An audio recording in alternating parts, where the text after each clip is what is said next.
अस्सलाम वालेकुम नाज़रीन। प्रोग्राम द न्यूज़ रिव्यू संगत मां आहियां मुंहिंजो मेज़बान फयाज़ नाइज। नाज़रीन, अॼु पाकिस्तान जी सुप्रीम कोर्ट जे 10 जजनि ते मुश्तमिल बेंच जेका जस्टिस फ़ाइज़ ईसा ऐं संदसि घरवारी सरीना ईसा जे रिव्यू पिटीशन जे बारे जो केस ॿुधी रही हुई, अॼु उन्हनि हिकिड़ो तारीख़ी फ़ैसिलो ॾिनो आहे।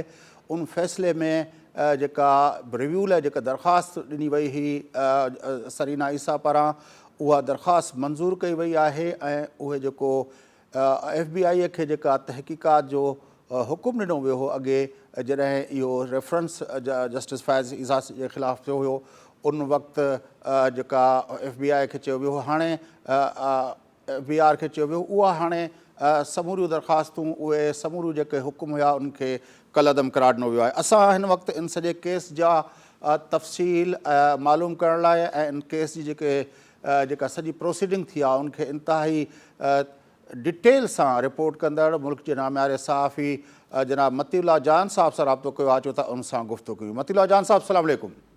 जी वालेकुम अस्सलाम। मतीउल्लाह जान साहब, फैसला आया 6-4 के हिसाब से जस्टिस फ़ाइज़ ईसा सुप्रीम कोर्ट के जज रहेंगे और सरीना ईसा और वो जो फिलेटों के मामले पे FBR को तहकीकात का हुक्म दिया गया था, वो सारे फैसले कलअदम करार दिए गए हैं।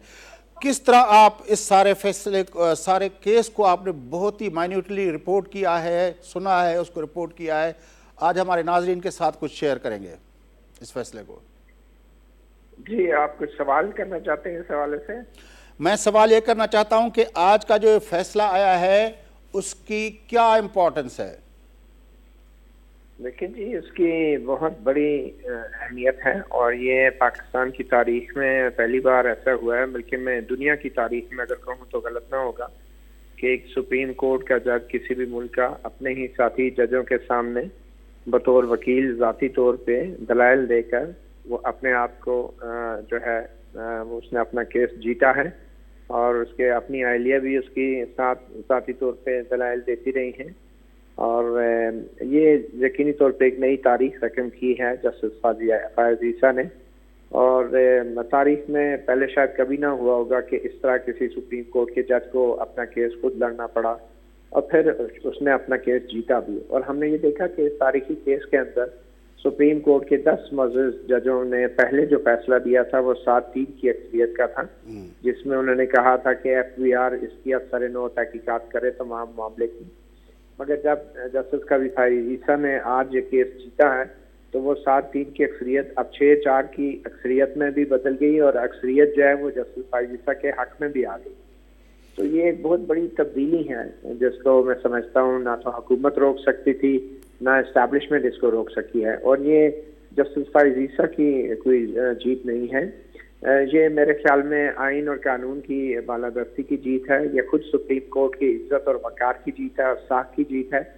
और ये साबित हुआ है कि ताकतवर से ताकतवर इदारे जितनी भी साजिशें कर लें तो उसमें जो हक पे होता है, अगर मीडिया आज़ाद हो, मालूमात तक मुकम्मल रसाई हो, लोगों तक सच पहुँचता रहे तो फिर यकीनी तौर पे हक और इंसाफ की जीत होती है। बदकिस्मती से हमने देखा कि इस केस में जस्टिस फ़ाइज़ ईसा के खिलाफ जो मेन स्ट्रीम मीडिया है उसका बेदरेग इस्तेमाल किया गया, एकतरफा हुकूमती प्रोपेगेंडा चलाया गया। मीडिया ट्रायल हुआ जस्टिस फ़ाइज़ ईसा का और जस्टिस फ़ाइज़ ईसा की अहलिया का, और बदकिस्मती से हुकूमत इस मीडिया ट्रायल में मुलव्वस रही है। वज़ीर-ए-आज़म इमरान खान से लेके सदर आरिफ अलवी से लेके उनके वज़ीर बशीर इत्तलात फरदौस आशिक अवान हो, बैरिस्टर शहजाद अकबर हो, वज़ीर कानून फ़रोग़ नसीम हो, ये सब लोग जो हैं गाहे बगाहे एक सर्विंग सुप्रीम कोर्ट के जज और उनके अहल खाना का मीडिया ट्रायल करते रहे। उनके खिलाफ जो गैर कानूनी इन्वेस्टिगेशन शुरू होती रही, शवाहिद को इकट्ठा किया गया और आज सुप्रीम कोर्ट के फैसले से यह साबित हो गया है कि हुकूमत ने जो सदाती रेफरेंस भेजा था सदर फ़ाइज़ ईसा पे, पहले तो उसको महज बायस इन लॉ कह के मुस्तरद किया गया था, मगर अब नज़रसानी के अंदर सुप्रीम कोर्ट ने यह तस्लीम किया है कि वो ना सिर्फ बायस इन लॉ था बल्कि बायस इन फैक्ट भी था। यानी कि हुकूमत मुकम्मल तौर पे बदनीयत थी इस रेफरेंस को दायर करने में। और नज़रसानी के फैसले में अब ये साबित होने के बाद मैं समझता हूँ कि वज़ीर-ए-आज़म इमरान खान को या तो इस्तीफ़ा देना चाहिए या फिर अपने वजीर कानून फरोग नसीम या बैरिस्टर शहजाद अकबर जो एसेट रिकवरी यूनिट का एक मशकूक इदारा है उसके जो सरबराह हैं बैरिस्टर शहजाद अकबर, इन दोनों काले बकरों की कुर्बानी तो जरूर देनी चाहिए वजीर आजम इमरान खान को, क्योंकि बहुत बड़ी बेइज्जती और बेशर्मी की बात है कि हुकूमत को इतनी बड़ी कानूनी और आईनी तौर पर शिकस्त हुई है सुप्रीम कोर्ट की तरफ से। बड़ा टेंस माहौल रहा, आपने उसको तफसील के साथ रिपोर्ट किया, जो आपने एक वीलॉग किया था कि वो कानूनी चालाकियां करने की कोशिश की गई, जज साहबान जो है वो टेम्पर लूज कर बैठे अदालत कमरा अदालत के अंदर। क्या रहा था, इस तरह क्यों हो रहा था आपके ख्याल में? देखिए, जो कुछ भी है, जब भी आप बदनीयती से कोई काम करते हैं, किसी के खिलाफ साजिश से करते हैं, तो उसका नुकसान सिर्फ शख्सियात को नहीं होता, उसका नुकसान पूरे इदारों को होता है। और यही हुकूमती इस रेफरेंस की वजह से सुप्रीम कोर्ट की न सिर्फ ये के साथ मुतासर हुई, बल्कि सुप्रीम कोर्ट के मौजूद जजेस जो बेंच पे बैठे थे वो आपस में भी उनकी तल कलामी हो गई। हमारी इस्टेब्लिशमेंट ने जब भी साजिश की है तो उन्होंने हर इदारों को तकसीम किया है, सियासी जमातों को तकसीम किया है, अदलिया को तकसीम किया है और इन्होंने हर कम्युनिटी को तकसीम किया है। तो यही हाल सुप्रीम कोर्ट का भी हुआ और बड़े ही एक गमगीन किस्म का एक सूरत हाल थी, अफसोसनाक सूरत हाल पैदा हुई कि ऐसे साजिश के नतीजे में जन्म लेने वाले रेफरेंस की समाअत के दौरान इवन जजेस भी आपस में तलकलामी किए बगैर ना रह सके। और तलकलामी क्यों ना होती, जब कुछ मौजूद जजेस को साफ नजर आ रहा था कि कुछ दूसरे उनके साथी जजेस साहिबान जो हैं वो नजरसानी के मरहले पे गैर आईनी तौर पे कुछ ऐसे हकायक को रिकॉर्ड पे लाना चाहते थे जो आइन और कानून के मुताबिक नजरसानी के मरहले पे नहीं लाए जा सकते। तो उन जजों को फिर जाहिर बात है, जब इतनी खुल्लम खुला चीजें गलत हो रही थी तो वो जजेस ही बोल पड़े। और माइंड यू, मैं आपको बता दूं, ये वो मौजूद जजेस हैं जो बहुत कम रिमार्क देते हैं, बहुत खामोश तबाह है, जस्टिस मकबूल बाकर, जस्टिस मंसूर शाह और ये वो जजेस है और जस्टिस मियां मजहर आलम थे। मगर इन्होंने जब देखा कि ये क्या हो रहा है तो ऑब्वियसली फिर वो बोल पड़े कि इस तरीके से काम नहीं चलेगा और जो है वो ये कुछ हकायक जो है, कुछ फैक्ट्स जो हैं, ये चीज़ें जो हैं नजरसानी के मरहले पे सुप्रीम कोर्ट के जजों को जेब नहीं देती कि वो हुक्म करें कि फला इंफॉर्मेशन भी ले आए। ये इंफॉर्मेशन का मरहला नहीं था, ये नजरसानी के मरहले में सुप्रीम कोर्ट ने सिर्फ ये डिसाइड करना था कि उन्होंने जो FBI को हुक्म दिया था तहकीकात करने का, वो हुक्म किस आइन और किस कानून के तहत दिया था और क्या वो आइनी अख्तियार था सुप्रीम कोर्ट का FBI से मजीद तहकीकात करने का, खासकर जब आपने ऐसे ही इल्जाम से मुतल्लक सदाती रेफरेंस को कूड़ेदान में डाल दिया है। तो जब सुप्रीम कोर्ट ने नजरसानी के मरहले पे जस्टिस उमरता बजाल और जस्टिस मुनीब और कुछ जजेस उनके जो है जब अकलियत में हो गए, 4 जजेस रह गए, इन मौजूद जजों ने ये कोशिश की थी कि ये गैर आइनी तौर पे जस्टिस फाइज ईसा के मुतल्लिक़ कुछ इजाफी मालूमात जो आई हैं या उनको रिकॉर्ड पे लाया जाए, जिसकी मुखालफत अक्सरियत के जजों ने सुप्रीम कोर्ट पे की और अब 6-4 की अक्सरियत से जस्टिस फाइज ईसा ये केस जीत गए। तो यकीनी तौर पर माहौल बड़ा तल्ख रहा और बड़ा ज़ेर बम आता रहा इन प्रोसीडिंग्स में। जस्टिस काजी फाइज ईसा ने बड़ी जुर्रत का मुजाहरा किया और बड़े डट के खड़े हुए, वो कोई इंसाफ की भीख मांगते नजर नहीं आए। वो एक जज थे और वो न सिर्फ ये कि जिस रोब दबदबे से वो इंसाफ देते रहे हैं अपने करियर में, इसी रोब दबदबे से उन्होंने इंसाफ लिया भी है और किसी के आगे हाथ फैला के इंसाफ को खैरात के तौर पे नहीं लिया। उन्होंने अपने दिल की भड़ास भी निकाली, गर्जे बरसे भी और जज्बाती भी हुए और खुल के बातें भी की और इन जजेस को खबरदार किया कि जो कुछ वो आज इनके साथ कर रहे हैं, कि आलिया के साथ और बच्चों के साथ कर रहे हैं, क्या उनकी बीवी और उनके बच्चों के साथ भी ये हो सकता है। तो ये एक बड़ा ही एक तारीखी प्रोसीडिंग थी और ये एक ऐसी प्रोसीडिंग थी जिसके ऊपर मैं समझता हूँ कि तारीख में इसको रिकॉर्ड भी किया जाना चाहिए। अच्छा मतीला जान साहब, ये बार एसोसिएशंस आके इस मामले के अंदर उन लोगों ने अपना रोल किया, आपके ख्याल में उनका क्या रोल था इस सारे, जब से ये अपना रेफरेंस बना उसके बाद और फिर ये जो रिव्यू पिटिशंस के मामले में? मैं समझता हूँ बार एसोसिएशन ने हमेशा अदलिया की आज़ादी के लिए बड़ा अहम रोल प्ले किया है और मैं खराज तहसीन पेश करता हूँ पाकिस्तान बार कौंसिल को भी, सुप्रीम कोर्ट बार एसोसिएशन को भी और ख़ासकर कोयटा के जो बार एसोसिएशन है, बलूचिस्तान हाई कोर्ट बार हैं, उन सब ने एक तारीखी स्टैंड लिया और जस्टिस काजी फाइज ईसा के शान खड़े हुए।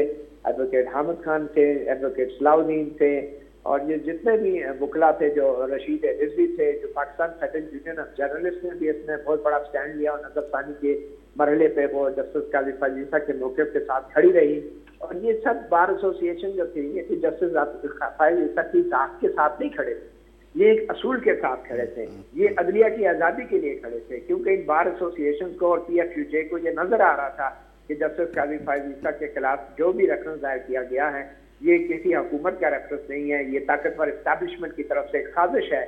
और जो एक रद्द अमल था फैजाबाद धरना केस में कोयटा कमीशन रिपोर्ट के ऊपर जो जस्टिस काजी फाइज ईसा तारीखी अपने फैसले और रिकमेंडेशन देते रहेंगे उसका, तो मैं समझता हूँ बार एसोसिएशन ने एक बार फिर साबित कर दिया है कि अगर वकला मुत्तहिद हों, वकला इकट्ठे हों, मजबूत हों, तो बड़े से बड़ा फौजी आमद हो या वो छुपा हुआ हो आज के हालात की तरह, या वो जनरल मुशर्रफ की तरह वाज़े और सामने हो, तो ये कुछ भी नहीं कर सकते अगर वकला तंजीमें इकट्ठी हों, मुत्तहिद हों, और अगर खासकर मीडिया आज़ाद हो, लोगों तक मालूमात पहुँच रही हो, तो फिर कोई साजिश जो है पाकिस्तान जैसे अजीम मुल्क में कामयाब। बड़ी मेहरबानी जनाब मतीउल्लाह जान साहब, आपने हमें ज्वाइन किया। नाज़रीन, मुल्क जनाब मेरा साफ़ी मतीउल्लाह जान सां गॾु हुआ काज़ी जस्टिस काज़ी फ़ैज़ ईसा जो केस जेको हुकूमती रेफरेंस हुयो जंहिंखे अॻे ई सुप्रीम कोर्ट जेका आहे रद्द करे चुकी, पर उन रद्द करण सां गॾोगॾु इहो चयो वियो हो त इन रेफरेंस जे बुनियाद ते जेका जाइदाद आहे जेका जस्टिस फ़ैज़ ईसा जी घरवारी ऐं उनजे ॿारनि जेका वरिती आहे ॿाहिरि,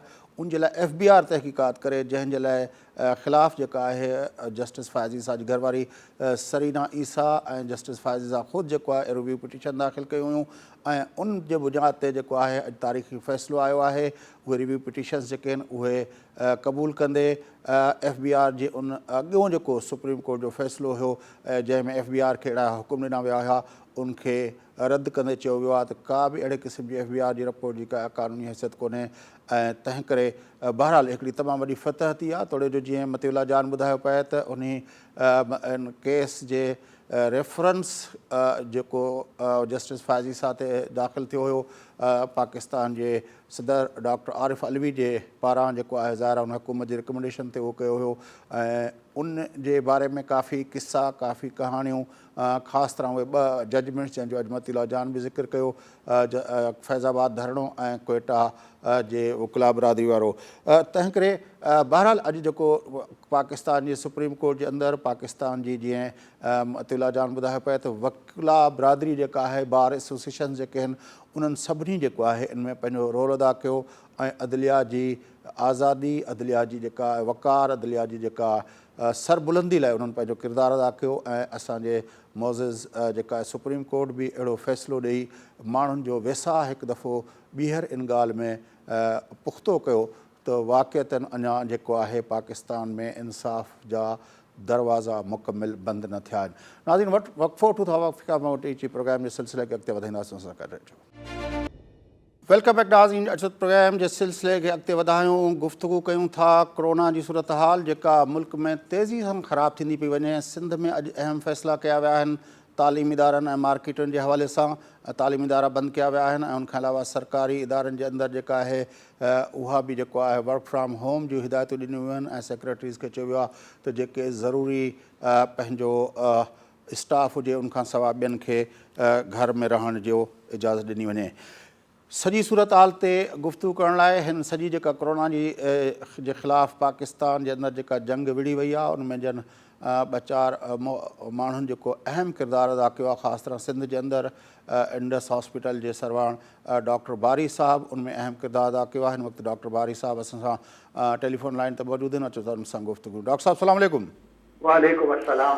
डॉक्टर साहब, किस तरह देखते हैं कि अब जो सूरत हाल बन रही है जिसको थर्ड फेज़ कहा जा रहा है, और क्या ये वेरिएंट जो इस वक्त हिंदुस्तान के अंदर है, जो हमारे पास है और जो बाकी दुनिया में है, उसमें कोई बड़ा फ़र्क है?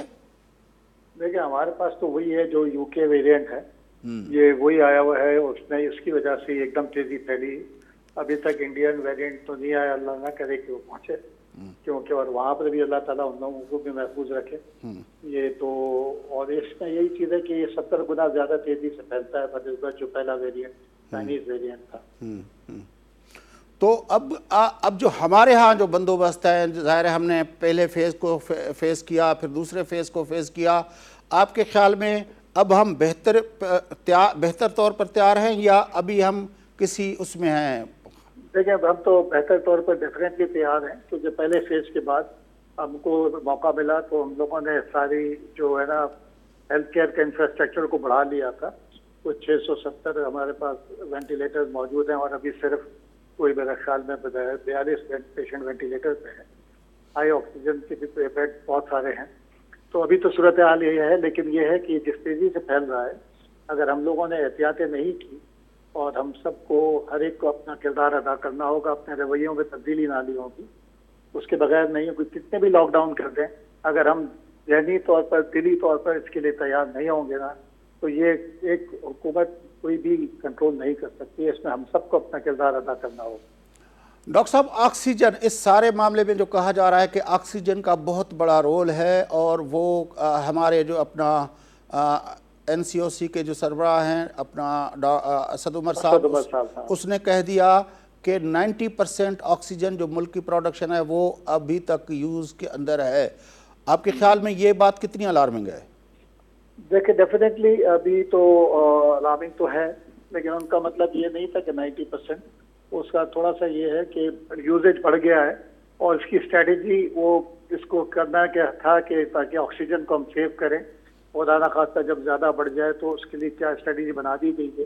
तो जैसे इलेक्ट्रिक सर्जरीज को हमको पोस्टपोन करना होगा, अगर क्योंकि अगर ये पेशेंट इसी तेजी से बढ़ते रहे, तो अभी इतना अलार्मिंग नहीं है। लेकिन इसके लिए प्रीएम्प्टली सारी चीज़ों को पहले से पता होना चाहिए, और जिसके ऊपर रोज़ाना बेसिस पे NCOC के लेवल पे भी और सूबाई लेवल पे भी मॉनिटरिंग हो रही है कि आपके पास ऑक्सीजन कम ना हो, और उसके जो तरीके हो सकते हैं उसको कंजर्व करने के वो किए जा रहे हैं। इंपोर्ट का ऑप्शन भी सामने रखा गया है, खुदा न खास्ता अगर इतनी ज़रूरत पड़ जाए तो इंपोर्ट भी किया जा सके। अच्छा, इस मरतबा पहले जो 2 फेज़ थे, कराची उसमें आगे था नंबर ऑफ़ केसेस के हवाले से।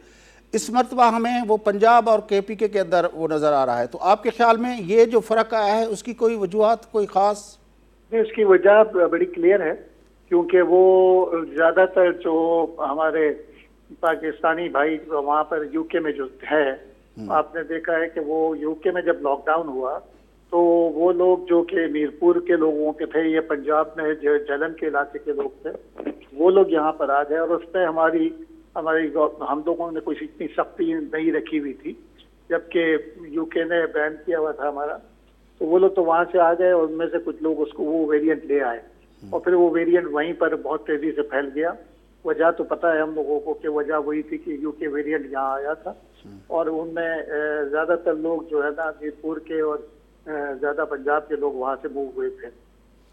तो फिर जो इंटर प्रोविंशियल अपना मोबिलिटी है उसको रोकने की जो बात कर रही है सिंध की गवर्नमेंट, आपके ख्याल में वो कितनी इम्पोर्टेंट है? नहीं, बहुत इम्पोर्टेंट है। ये तो पहले ही कर देना चाहिए था, कहा था, और आज तो उसके ऊपर बात भी की है इन्होंने।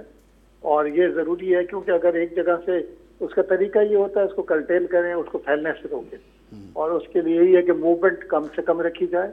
और जो क्योंकि ये जो है ना इंसान ही लेके चलता है, जो अफेक्टेड होगा अगर वो कैरियर हो तो वो लेके जा सकता है। तो इसीलिए कहा गया था कि इंटर प्रोविंशियल मूवमेंट को कम बंद किया जाए। वैक्सीनेशन का डॉक्टर साहब, उसकी क्या पोजीशन है पाकिस्तान के अंदर? कहा जा रहा है कि वो अमल बहुत स्लो है, और वैक्सीनेशन अभी तक जो मिली है हमने कहीं से कोई बड़ी प्रिक्वायरमेंट तो अपने तौर पर नहीं की है। नहीं, प्रोक्योरमेंट की है अभी, लेकिन बात ये है कि देखें, ये जो दुनिया भर में, ये एक दुनिया भर में है, ये पेंडेमिक दुनिया भर में हर मुल्क को वैक्सीन की ज़रूरत है, और प्रोडक्शन जितनी है उतनी आबादी से बहुत कम है। और उस पर यही होता है कि जी कुछ लोगों ने, जैसे अब फाइजर है वो अमेरिका ने अपने पास रखी हुई है, मॉडर्ना भी वहीं पर है, ये एस्ट्राजेनिका इंडिया ने भी रोक दी थी। तो हमारे पास ऑप्शन सिर्फ चाइनीज़ का रहा है, और चाइनीज़ ही, मैं पहले भी कहता रहा हूँ कि चाइनीज़ हमारा ऑप्शन है, वही होगा। और वो सप्लाई एंड डिमांड की वजूहत है, और फिर पॉपुलेशन भी हमारी बहुत बड़ी है इसके अंदर, तो इसलिए हमको मल्टीपल ऑप्शन सोचने पड़ेंगे। प्राइवेट सेक्टर को, नॉट फॉर प्रॉफिट सेक्टर को भी इन्वॉल्व करना पड़ेगा, क्योंकि एक सेक्टर पूरा 220 मिलियन की आबादी को नहीं कर सकेगा। तो इसलिए इसमें तेजी बढ़ानी होगी, और उसके लिए यकीनन जो है ना, जो गवर्नमेंट के लेवल पे लोग बैठे हुए हैं वो यकीनन इसको सोच रहे हैं और उसके ऊपर काम भी कर रहे होंगे। सूबाई हुकूमत भी कोशिश कर रही है कि अपने तौर पर भी प्रोक्योर करे, लेकिन अवेलेबिलिटी नहीं है। क्योंकि मैं भी अपने तौर पर इन्वॉल्व हुआ हूँ, क्योंकि हमारे पास भी डोनर्स कह रहे हैं कि आप मंगवाएं, हम पैसे देने के लिए तैयार हैं, लेकिन वही है कि अवेलेबिलिटी नहीं है। वो प्राइवेटली अभी दुनिया ने ये उसको बैन किया हुआ है कि प्राइवेट से अभी सिर्फ government to government purchase sale हो रही है, या कोवैक्स को दे रहे हैं जो कि WHO का एक इदारा है जो कि फिर गरीब ममालिक को बांटेगा। अच्छा, रशियन जो स्पुतनिक है वो भी अभी आपके ख्याल में हमारे लिए ऑप्शन नहीं है? वो ऑप्शन वो यही है ना कि मैंने कहा कि इंटरनेशनली ये जो है ना प्राइवेट को एक्सपोर्ट बंद है, अभी सिर्फ गवर्नमेंट के थ्रू वो लोग कर रहे हैं। और इसलिए जो महंगी भी आई थी, जो स्पुतनिक भी पहले भी आई थी, वो यही हुआ कि कहीं से कोई ब्लैक मार्केट से ही निकली होगी। ऐसे नहीं हो सकता कि उसकी कीमत, क्योंकि सस्ती है उसकी कीमत। अच्छा, वो जो अपना यूके वाली ऑक्सफोर्ड वाली थी, उसके बारे में कुछ रिपोर्टें आई थी कि वो शायद उससे काफ़ी कॉम्प्लिकेशंस हो रही हैं। यूरोप के कुछ ममालिक ने इस तरह की शिकायतें की थी। देखें, ये वैक्सीन में और ये अनफॉर्चुनेटली कोविड में सियासत बहुत चल रही है। अब यूरोप जो है ना, जब से ये ब्रेक्सिट हुआ है, यूके निकला है, तो वो फिर यूरोप उसके खिलाफ, फिर यूरोप जो है ना चाइना के खिलाफ, उसके खिलाफ। ये एक अजीब ही सूरत हाल है, अनफॉर्चुनेट है। लेकिन बात यह है कि जो कॉम्प्लिकेशंस जो भी क्लॉटिंग की हुई है वो इतनी कम है कि मतलब 70 मिलियन में से चंद हुए हैं, तो ये 0.0009 किस्म की वो है, तो उसको आप उसको इतना इम्पोर्टेंट नहीं दे सकते। और वैसे भी ये सारी मेजॉरिटी इसकी मैन्युफैक्चरिंग जो है ना इंडिया में हो रही है, और इंडिया को अभी अपनी पड़ी हुई है, तो उन्होंने अभी आगे नहीं बढ़ा रहे, सपोर्ट नहीं कर रहे। यही सवाल डॉक्टर साहब मैं पूछना चाह रहा था कि ये जो इंडिया का इतना बड़ा क्राइसिस आ गया है, तो ये जो वैक्सीन पूरी दुनिया के अंदर जहाँ पे जा रही थी, तो उस पर भी तो इम्पेक्ट पड़ेगा। अभी तो शायद डेफिनेटली पड़ेगा, और पहले ही उन्होंने रोक दिया। इस बहरान से पहले ही उन्होंने कहा था हम अपनी पहली आबादी को पहले वैक्सीनेट करेंगे और फिर उसके बाद हम बाहर निकालने देंगे। तो वो अब तो उनको अपनी उसमें पड़ी हुई है कि अब इसको, उनके लिए अब क्राइसिस ऑक्सीजन का है, वैक्सीन का इतना नहीं है कि ऑक्सीजन की डिलीवरी वहाँ मौजूद हो। बड़ी मेहरबानी डॉक्टर साहब, आपने हमें ज्वाइन किया। नाज़रीन, डॉक्टर बारी साहब इंडस हॉस्पिटल जा सरबराह असां गॾु हुआ। पाकिस्तान में सूरत हाल काफ़ी ख़राब थी वई आहे, ऐं जीअं ॿुधायो पियो वञे तोड़े जो अञा ताईं उहो प्रेशर न आयो आहे, पर जेका केसिस में जहिड़े नमूने सां तेज़ी थिए थी पई, इहा कंहिं वक़्तु बि असां लाइ सूरत हाल ख़राब थी सघे थी। पर जीअं डॉक्टर बारी साहब ॿुधायो पिया त इहो जेको असां वटि वेरिएंट आहे उहो यूके खां आयल आहे, ऐं ख़ासि तरह उतां खां जेके माण्हू आया आहिनि उन्हनि जो ख़ासि तरह हिन वक़्तु पंजाब ऐं KPK जे अंदरि नंबर उनजो वधियो इन जे लाइ, त उतां जेके माण्हू वापसि आया आहिनि उहे उते पहुता आहिनि। असां वटि जेको इहो बुनियादी प्रोटोकॉल तय कयो वियो हुयो, जंहिंमें चयो वियो हो त जेको बि माण्हू ॿाहिरां ईंदो उन जी टेस्ट कई वेंदी, जेकॾहिं उनखे अहिड़े क़िस्म जो को पंहिंजो हूंदो त पोइ उनखे जेको आहे क्वारंटाइन कयो वेंदो। उहो जेको आहे अमल जेको आहे उन ते अमल न थियो, रिलैक्स रहियूं हुकूमतूं। असांजे एयरपोर्ट्स ते जेका इन हवाले सां जेका सख़्ती थियणु खपंदी हुई उहा न थी सघी। नतीजे तौर ते असां जेको आहे हिकिड़े ॾचे में अची वियासीं। जेकॾहिं पाकिस्तान जे अंदरि असां इन्हनि बुनियादी असूलनि खे फॉलो कंदा अचूं हा त शायदि त अॼु असां इन मामले में जेको आहे बहितर हुजूं हा। पर हाणे जेका हीअ जेको आहे सूरत हाल आहे जंहिंमें पाण ॾिसूं था पिया, जंहिंमें काफ़ी स्टेप्स हुकूमतुनि खे खणणा पिया आहिनि ऐं लॉकडाउन तरफ़ वञूं पिया, उन ते मुल्क जी ताजिर बिरादरी कारोबारी जेके माण्हू आहिनि उहे छा था चवनि, उन ते असां गुफ़्तगू करण लाइ राब्तो कयो आहे। लाला फुरकान साहब आहिनि, सरपरस्त आला आहिनि पाकिस्तान जी ताजिर बिरादरी जा। लाला साहब सलाम वालेकुम।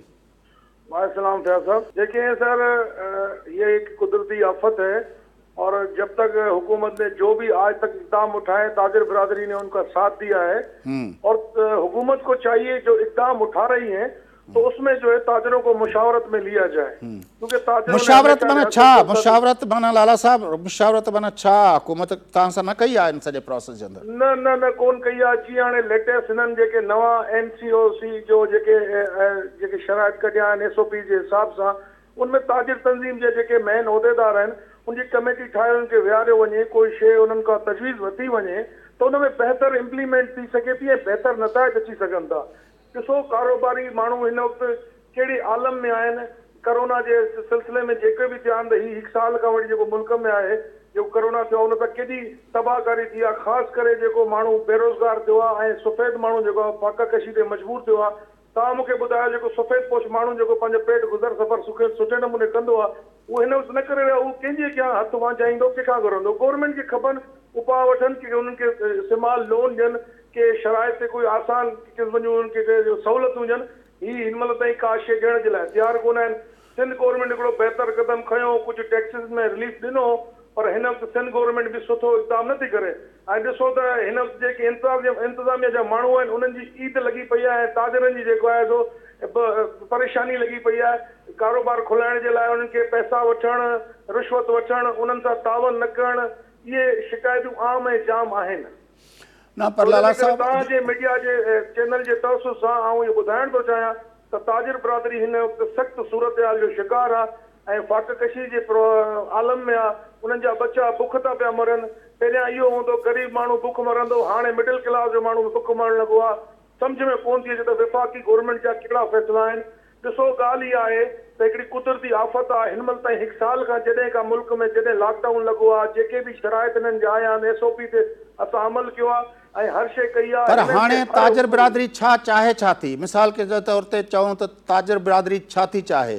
कारोबार बंदि न थियनि या बंदि थियनि त कहिड़नि बुनियादनि ते बंदि थियनि, या उनखां अलावा तव्हां को रिलीफ चाहियो था, रिलीफ पैकेज चाहियो था? छा आख़िर ताजर बिरादरी खे हिन वक़्तु कहिड़ियुनि शयुनि जी ज़रूरत आहे? ॾिसो न, हिन वक़्तु ताजिर बिरादरी खे रिलीफ जी बि ज़रूरत आहे, ताजिर बिरादरी खे कारोबार खोलियो ॾिनो वञे उनजी बि ज़रूरत आहे।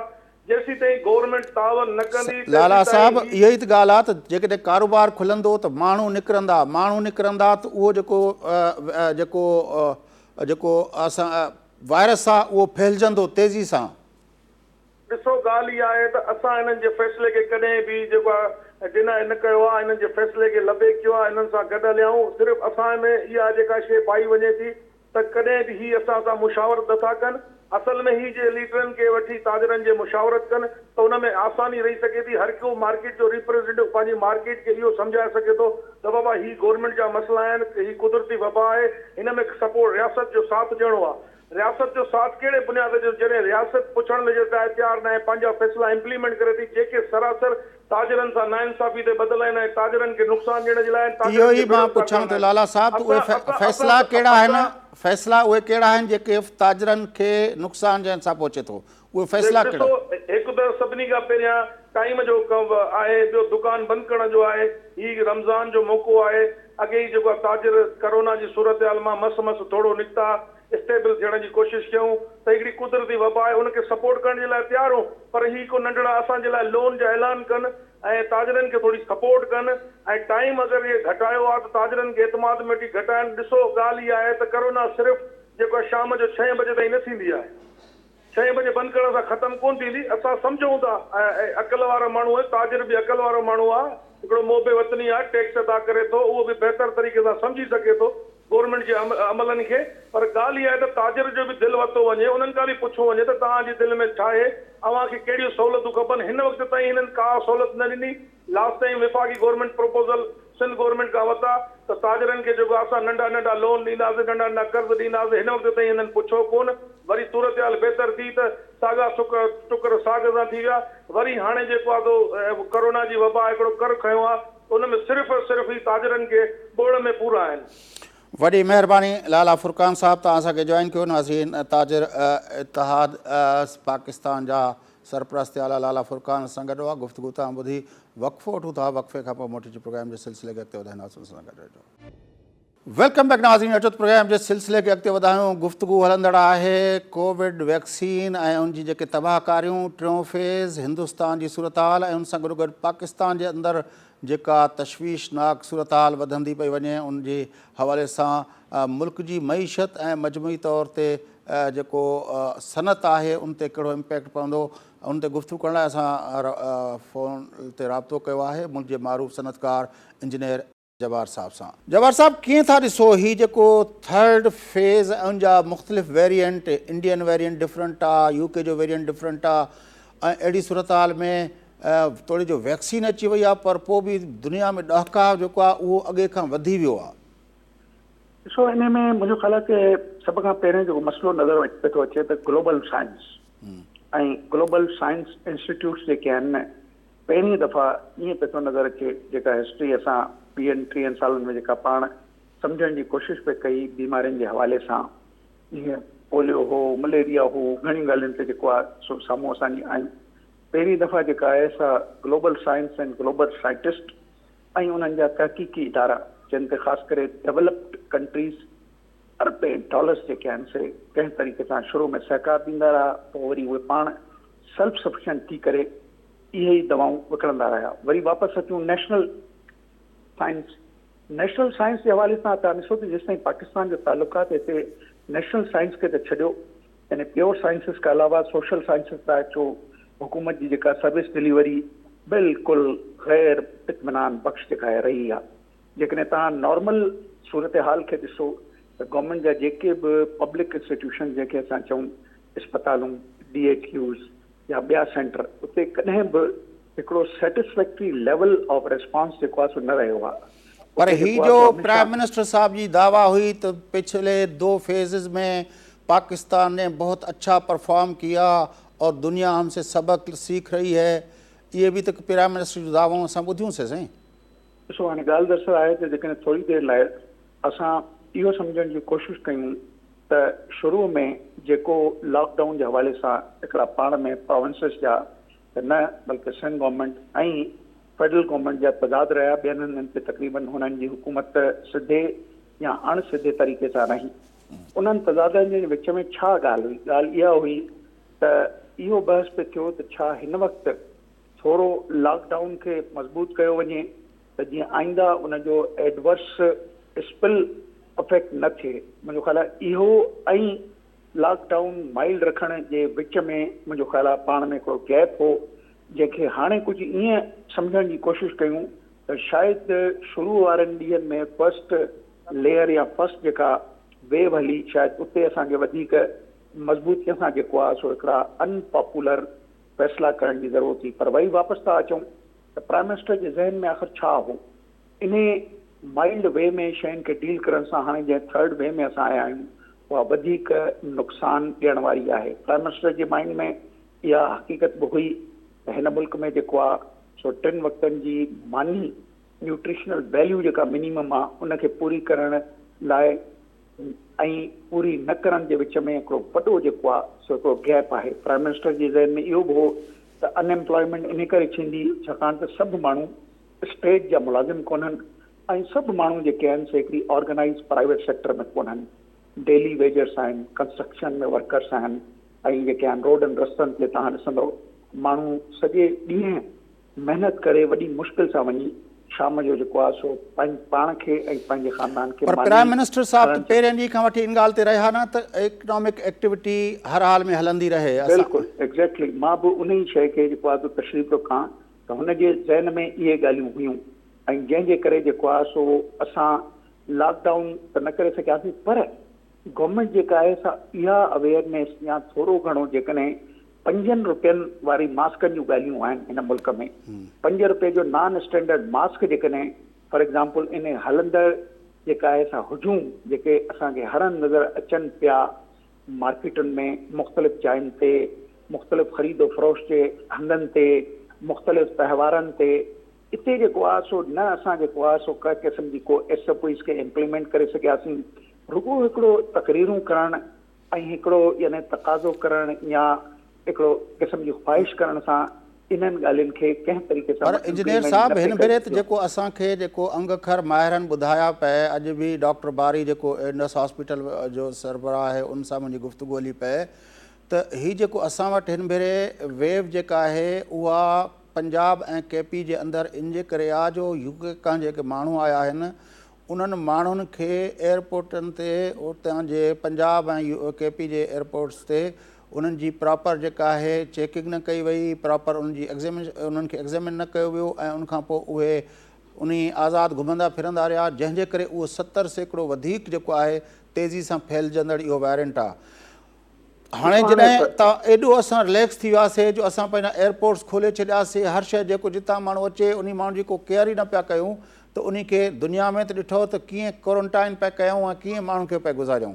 जेकॾहिं इहे ॻाल्हियूं तव्हांजा चीफ मिनिस्टर ऐं इहे ॻाल्हियूं गवर्नमेंट जा सरकर्दा अवान या असद उमर एंड कंपनी कनि थियूं त शर्म त उन्हनि खे अचणु खपे त पंहिंजे गवर्नमेंट जी जेका रिट या हिकिड़ो गाइडलाइंस या हिदायतुनि जो जेको हिकिड़ो खज़ानो खोले छॾियो हूं उन खज़ाने खे आख़िर कंहिं तरीक़े सां इम्प्लीमेंट बि थियणु खपे आहे। कंहिं इम्प्लीमेंट न कयो, पब्लिक सर्वेंट्स कंहिं इम्प्लीमेंट न कयो, एम्प्लॉइड उहे माण्हू जिन जी आहे रिस्पॉन्सिबिलिटी, कंहिं इम्प्लीमेंट न कयो सिविल एविएशन अथॉरिटी, कंहिं इम्प्लीमेंट न कयो जेके एयरपोर्टनि जे अहलकार आहे, कंहिं इम्प्लीमेंट न कयो पुलिस सर्विस ऑफ पाकिस्तान, कंहिं इम्प्लीमेंट न कयो इहे ई रेंजर्स लेवीज़, इहे बि हिननि सां सभु गॾियल आहे।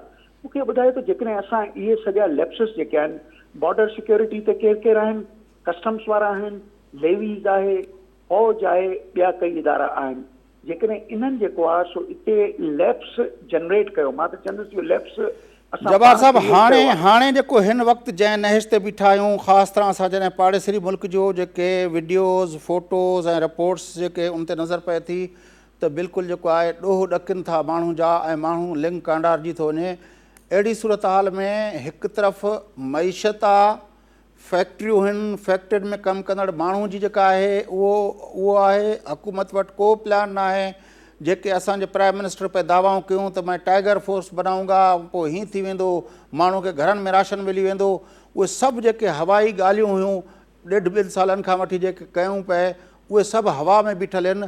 हाणे जेकॾहिं मईशत जो फीतो रोकिजे थो त माण्हू खे ॾियण लाइ को पैकेज कोन्हे। जेको अॻे राशन वाशन जा ऐलान कया हुयूं हाणे उहो बि को ऐलान कोन थो थिए।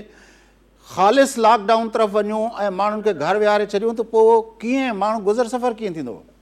ॾिसो फयाज़, तव्हां जेके ॻाल्हियूं कयूं आहिनि बिल्कुलु तव्हांजा सवाल जेके आहिनि उन्हनि खे थोरो कंहिं तरीक़े सां असां जवाबु ॾियण जी कोशिशि कयूं।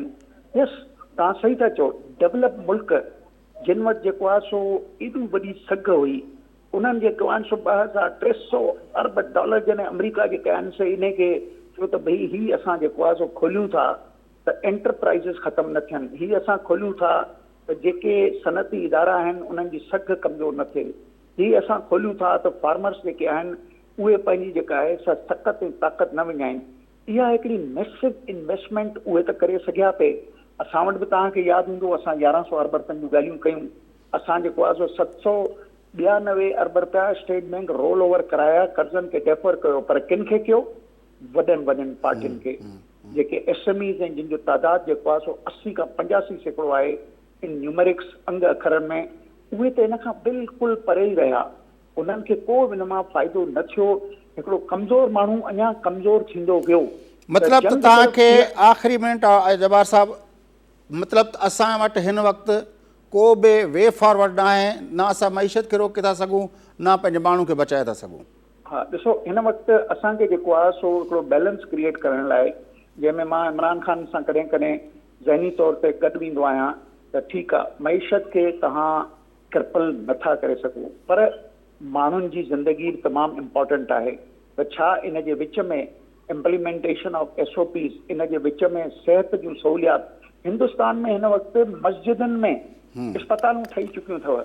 वॾी महिरबानी जवाहर साहब, तव्हांजी वॾी महिरबानी। प्रोग्राम जो टाइम ख़तमु थिए थो। नाज़रीन, मुल्क जा नामियारा इक़्तिसादी माहिर ऐं मारूफ़ सनतकार इंजीनियर M.A. जवाहर साहब सां गॾु हुआ। पाकिस्तान जे अंदरि कोरोना जी वधंदड़ जेका टीं लहर जे अंदरि तशवीशनाक हद ताईं जेके अंग अखर अचनि पिया, यकीनी तौर ते उहे ॾाढा अलार्मिंग आहिनि ऐं उन लाइ जेका हुकूमत पारां जेके कोशिशूं वरितियूं आहिनि, पर जीअं डॉक्टर बारी साहब जो प्रोग्राम में चयो त मसइलो हुकूमतुनि जो ऐं हुनजो न आहे, असां मां हर हिकु माण्हू खे पंहिंजे तहफ़ुज़ जे लाइ, पंहिंजे ॿारनि जे तहफ़ुज़ लाइ, पंहिंजे फैमिली जे ख़ानदान जे तहफ़ुज़ लाइ, पंहिंजनि मिटनि माइटनि जे तहफ़ुज़ लाइ, पंहिंजे जेका दोस्तनि यारनि जे तहफ़ुज़ लाइ जेके बुनियादी ॻाल्हियूं आहिनि त मास्क खां सवाइ माण्हू ॿाहिरि न निकिरे ऐं हतल इम्कान कोशिशि इहा हुजे त माण्हू ॿाहिरि न निकिरे ऐं जॾहिं निकिरे त मास्क पाए निकिरे। उनखां अलावा बार हथ धोइजनि ऐं उन सां गॾोगॾु सैनिटाइज़र जो इस्तेमालु कजे। ऐं इहे बुनियादी जेके शयूं आहिनि, जेकॾहिं उन ते अवाम मजमूई तौर ते बहसियत हिकिड़े समाज जे, बहसियत हिकिड़ी क़ौम जे, जेकॾहिं असां उन ते अमल न कंदासूं त शायदि ई पोइ जेको आहे असां कंहिं वॾे ॾचे में पइजी सघूं। प्रोग्राम जो वक़्तु पूरो थिए थो। नाज़रीन, पंहिंजे मेज़बान फयाज़ नाश खे इजाज़त सदाईं गॾु।